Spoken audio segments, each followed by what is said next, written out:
In this video, we are going to study about cell injury. Cell injury को हम और क्या कहते हैं? Cell damage. ये हमारा 3 टाइप्स का होता है, माइल्ड, मॉडरेट एंड सीवियर।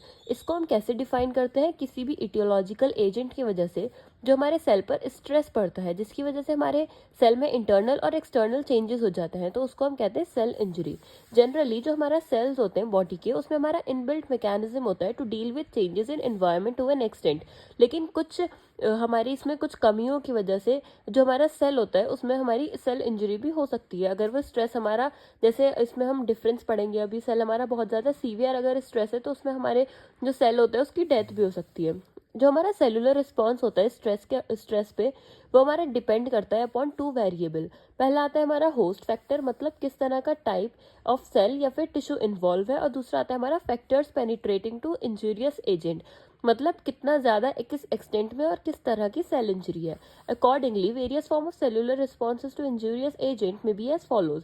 अगर हमारे इंक्रीज और डिक्रीज फंक्शनल डिमांड है सेल की, तो जो सेल होगा वो अडेप्ट कर लेगा कुछ चेंजेस में दैट आर एक्सप्रेस्ड मॉर्फोलॉजिकली, और वो रिवर्ट बैक हो जाएगा सेल हमारा ओरिजिनल स्टेट में जब उसका स्ट्रेस जो है वो रिमूव हो जाएगा। इसको हम कहते हैं सेल्यूलर अडेप्टेशन। अब वहीं अगर हमारा स्ट्रेस माइल्ड टू मॉडरेट होगा तो इंजरी जो होगी वो हमारी रिकवर हो सकती है, उसको हम कहते हैं रिवर्सिबल इंजरी। अगर हमारा स्ट्रेस परसिस्टेंट है और बहुत ज़्यादा सीवियर है तो उसको हम कहते हैं इरिवर्सिबल सेल इंजरी। इसमें हमारी सेल की डेथ भी हो सकती है। जो हमारा रेजिडुअल इफेक्ट होता है ऑफ रिवर्सिबल सेल इंजरी, वो हमारा परसिस्ट कर सकता है सेल में as evidence of cell injury. At subcellular level उसे हम कहेंगे सबसेल्यूलर चेंजेस, और मेटाबोलाइट जो होती है वो एक्यूमुलेट कर सकती है सेल के अंदर, उसको हम कहते हैं इंट्रासेल्यूलर एक्यूमुलेशन। अब जो हमारा नॉर्मल सेल होता है उसमें हमारे 3 तरह की सेल इंजरी होती है। पहला आएगा उसमें अडेप्टेशन, रिवर्सिबल सेल इंजरी और इरिवर्सिबल सेल इंजरी। अगर हमारा स्ट्रेस जो है वो बहुत कम है, मतलब सिर्फ फंक्शनल डिमांड ही अल्टर करी है, इंक्रीज या फिर डिक्रीज फंक्शनल डिमांड है, तो उसमें होगा हमारा अडेप्टेशन। इसमें हमारी कंडीशंस आती हैं एट्रॉफी, हाइपरट्रॉफी, हाइपरप्लेजिया, मेटाप्लेजिया और डिस्प्लेजिया।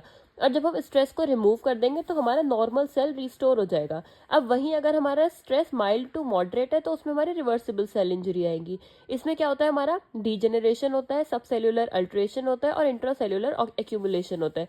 जब स्ट्रेस रिमूव हो जाता है तो हमारा जो सेल या टिश्यू होता है वो रिपेयर हो जाता है और हील कर जाता है। वहीं अगर हमारा स्ट्रेस सीवियर है और परसिस्टेंट स्ट्रेस है तो हमारी इरिवर्सिबल सेल इंजरी आती है। सेल हमारा नॉर्मल शेप में कभी नहीं आ सकता और इसके बाद हमारी सेल डेथ भी हो सकती है।